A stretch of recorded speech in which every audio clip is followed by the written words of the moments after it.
வந்தாச்சுங்க. அஜய் பொற்கோ வந்தாச்சு. எந்த படத்தோட ரிவ்யூவோட வந்திருக்காங்க அப்படிதான் யோசிச்சுட்டு இருக்கீங்க. இந்த வாரம் ரிலீஸ் ஆக போற அடுத்த படம் ஸ்பேட் ராஜாவும் இதய ராணியும்.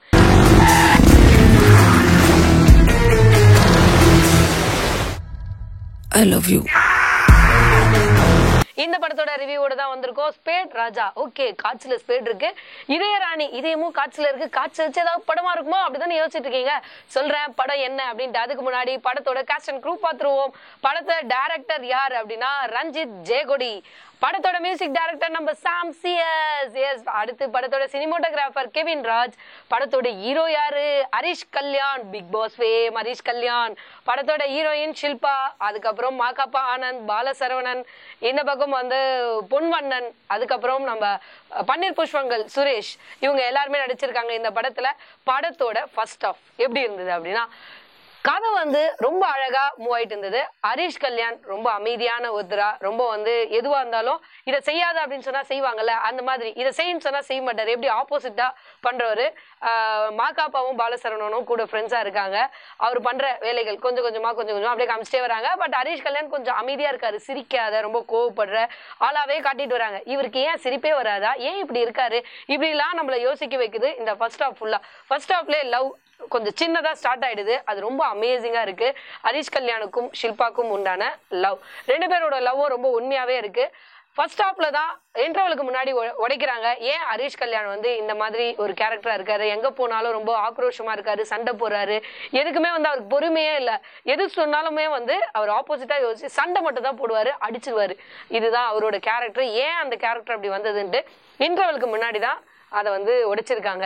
அதுக்கப்புறம் ஓகே, இன்டர்வல் வந்த உடனே அப்பாடா ஒரு நல்ல ஒரு லவ் ஸ்டோரி பார்த்த ஒரு திருப்தி இருந்தது. செகண்ட் ஆஃப் என்ன நடக்க போகுது, இவங்க ரெண்டு பேரும் சேருவாங்களா பிரிவாங்களா, இப்படி ஒரு ஏக்கம் நமக்குள்ள இருந்துட்டே இருக்கு. செகண்ட் ஆஃப் இன்டர்வலுக்கு அப்புறம் என்ன நடந்துச்சு அப்படின்னு பாத்தீங்கன்னா, நீங்க ஃபேமிலியோட படத்துக்கு போனீங்க அப்படின்னா செகண்ட் ஹாஃப்ல பாப்கார்னையும் ஐஸ்கிரீமையும் உங்களோட குழந்தைங்களுக்கு எக்ஸ்ட்ரா வாங்கி கொடுத்து ஒரு 10 நிமிஷம் வெளியிலேயே நிக்க வைங்க. ஏன்னா உள்ள போவாதீங்க செகண்ட் ஹாஃப்ல ஒரு 10 நிமிஷம் மட்டும், ஓகேவா? இதே உங்க ஒய்ஃபோடய லவரோட போயிருந்தா பாப்கார்ன் வாங்காம மிஸ் பண்ணாம செகண்ட் ஹாஃப் ஃபர்ஸ்ட்ல இருந்தே பாருங்க, ஓகே? காரணம் பாக்குறவங்களுக்கு புரியும் அப்படின்னு நினைக்கிறேன். அதுக்கப்புறம் செகண்ட் ஹாஃப்ல கதை வந்து கொஞ்சம் அப்படி ஸ்லோவா மூவ் ஆயிட்டே இருந்தாலும் ஹரிஷ் கல்யாணோட கேரக்டரை ரொம்ப வந்து ஒரு அரகண்டா காமிச்சிருந்தாங்க. ஏன் அப்படின்னா, அது வந்து அவருக்கு வந்து ஒரு ஏக்கம், அன்பு வந்து நம்மளை விட்டுட்டு போனா எப்படி இருக்கும், ஒரு லவ் வந்து ரொம்ப அஃபெக்ஷனா இருந்துட்டு நம்மளை விட்டு போனா எப்படி இருக்கும், அந்த மாதிரி அவங்க அம்மா அவரை விட்டு போயிருப்பாங்க. ஸோ அதுக்கான காரணம் இவர் தெரிஞ்சுக்கவும் விரும்ப மாட்டாரு, தெரிஞ்சுக்கவும் மாட்டாரு, ஆனா தப்பா மட்டும் நினைச்சுக்குவாரு அம்மாவை. ஸோ அந்த ஒரு மனநிலையில இருக்க இவருக்கு லவ் வந்துச்சுன்னா அந்த லவ் எப்படி இருக்கும், அவங்கள வந்து இவர் எப்படி நடத்துவாரு.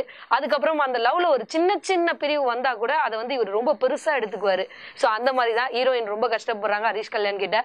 இருந்தாலும் அதை ஓரளவு மேட்ச் பண்ணி ஏன்னா ஹரிஷ் கல்யாணோட கேரக்டர் தெரிஞ்சதால ஷில்பா வந்து ஓரளவு மேட்ச் பண்ணி வந்துட்டே இருக்காங்க.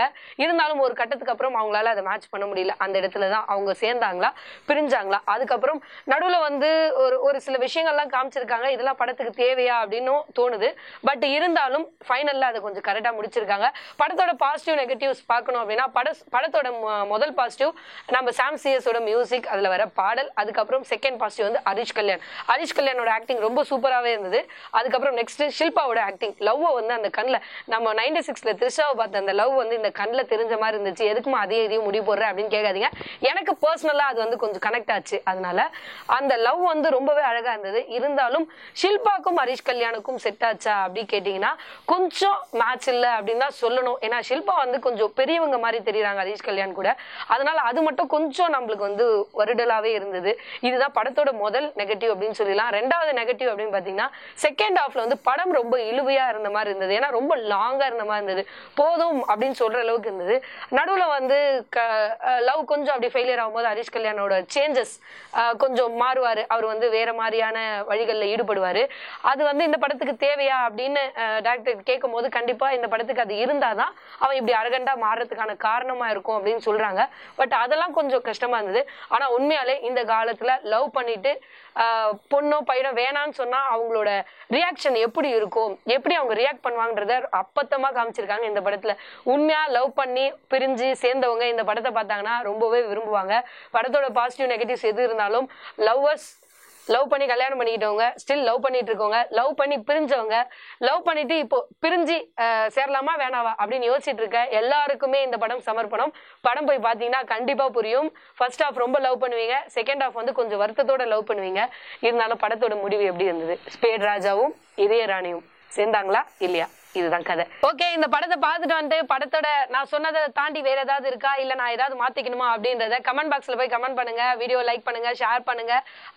அதே மாதிரி வாய்ஸ் ஆன் தமிழை சப்ஸ்கிரைப் பண்ணிடுங்க. கூடவே இருக்க பெல் பட்டனையும் கிளிக் பண்ணிடுங்க. இந்த படத்துக்கு மாக்காப்பா ஆனந்த் எதுக்குன்னு தெரியல, இல்ல அவரும் ஒரு ரிவ்யூவர் அப்படின்றதுக்காக ஒரே ஒரு கிரீன் மேட்டை வச்சு சின்னதா ஒரே ஒரு ஷார்ட் மட்டும் மாக்காப்பா கொடுத்துருக்காங்க. இருந்தாலும் ஓகே, மாக்காப்பா எப்படி இருக்கு ஒத்துக்கினாருன்னு தெரியல. கண்டிப்பா தியேட்டர்ல போய் குடும்பத்தோட பார்க்கலாம். இன்டர்வல்ல 10 மினிட்ஸ் தவிர படத்தை குடும்பத்தோட பார்க்கலாம் அப்படின்னு சொல்லிட்டு அடுத்த ரிவ்யூல உங்களை வந்து மீட் பண்றேன். அது வரைக்கும் டாடா பை பை சொல்றது உங்க ஆர்ஜே பொற்கோ.